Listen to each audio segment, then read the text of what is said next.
Golf Central on YouTube is brought to you by the new elite family of woods and irons from Callaway. The PGA Tour has announced some changes to the Tour Championship.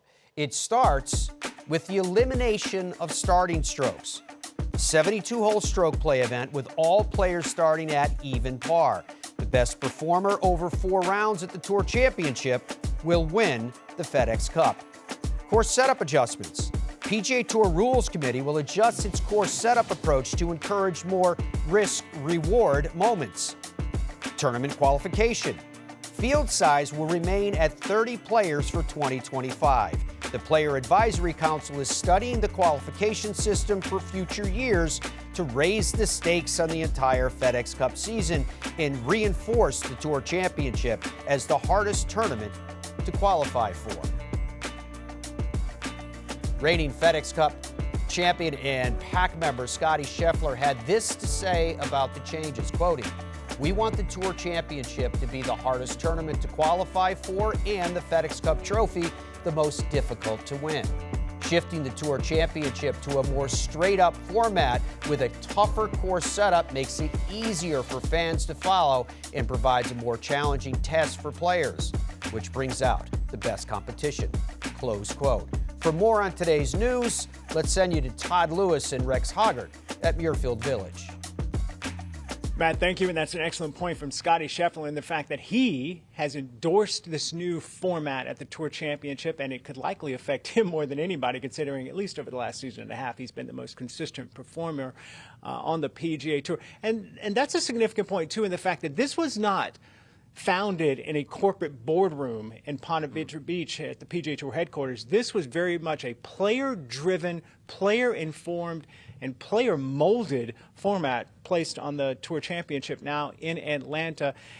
And if anything, it's brought a lot of excitement to Eastlake, Rex. It certainly has. And I think you look at two things that the old system had a problem with. The starting strokes was, first and foremost, it was confusing for the fans. Having to explain to people why Scottie Scheffler was starting at 10 under last year and someone else was at 8 under, even before they teed off on Thursday. It was always going to be a difficult sell when it comes to the fans. The other side of it is, you're right, Scottie Scheffler is the interesting person here. He has the most to lose, but he's also the one that called it multiple times, starting strokes, silly. So he clearly was not a fan of that system. I think where they ended up landing gives them something closer to what they always wanted all along, ever since they started the FedEx Cup playoffs. They wanted a playoff. I just got off the phone with Billy Horschel. He has won that event. He knows how important it is, and he went back to the idea that, yes, you want to reward the regular season. You want to reward greatness and consistency over that season, but this needs to be a playoff like every other sport, and I think they move closer to that. Yeah, and the playoffs started, the FedEx Cup playoffs, in 2007. I remember when it came out, there was still some confusion, maybe apprehension from players, but now there has been somewhat of a legacy that has been built with the FedEx Cup playoffs and obviously the FedEx Cup. This is happening 3 months out from the Tour Championship. So this format is being presented with, we're more than halfway past the PGA Tour season right now. I find that to be interesting. Do you think there will be some pushback from players? Probably a little bit, because I don't think players like it all when you start changing rules in the middle of the game, and that's essentially what the Tour has done here. I will point out, though, the field size will remain the same, so top 30 players. If you qualified under the old system, you will continue to qualify under the new system, and the vast majority of players are probably in a better position now. I believe it was Justin Thomas who showed up at Eastlake last year, 30th. He knew he was 10 strokes back to start the week. He knew that his chances of winning the FedEx Cup were very slim. I'll go back to the idea. The one guy that started the week with that lead, Scottie Scheffler, was the most outspoken against it. So I don't think there's going to be much pushback. Yeah, and it's interesting, too, in the fact that the players that show up at Eastlake, all of them have a shot to win now. Yeah. So it's going to be quite a show. It really is. It's been at Eastlake since 2007, since the FedEx Cup playoffs began, like I mentioned. There have been at least conversations. Should the Tour Championship bounce around the country? It seems to have a great footprint in Atlanta at Eastlake, and I think it's a good home there. I think it is, and again, one of the things about this initiative is they want to make that golf course harder. They want to see players playing a much more difficult golf course. It's hard enough. It is hard enough, certainly for you and I, but they want to see players challenged a little bit more. So you would see that, and I see it staying in Atlanta for a couple of different reasons. First and foremost, that's where the sponsors are. Yep. Coca-Cola, Southern Company.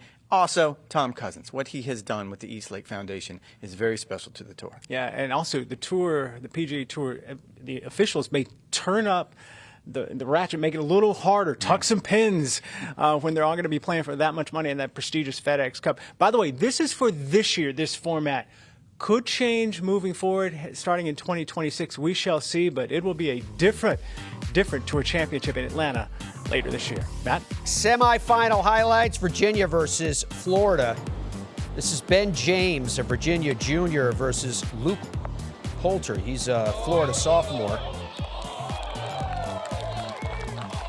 That was a bunker shot at the par 5 18th, yeah.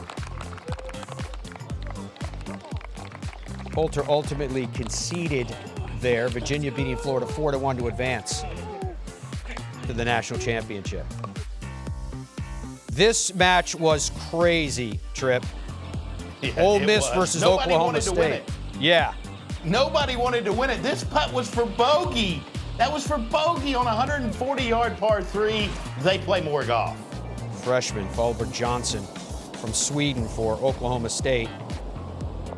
Beautiful shot from the left, trouble to there, and another point for Oklahoma State.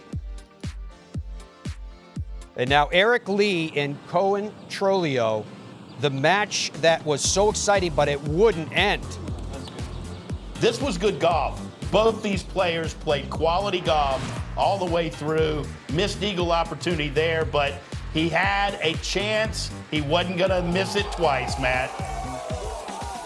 And with that, Oklahoma State wins the match, and they punch their ticket again to the national championship.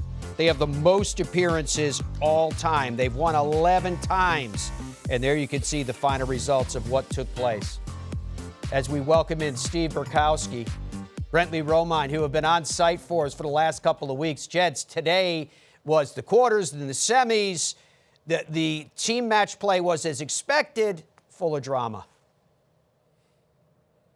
Certainly was, Matt. We got going about 13 hours ago here at La Costa. Let's start with Virginia. The day they had, first beating Auburn in the quarters, then Florida in the semis. Brentley, those are the two teams the Cavaliers lost to in the last two NCAA championships in the quarterfinals, and both those programs went on to win the national title this year, that particular year.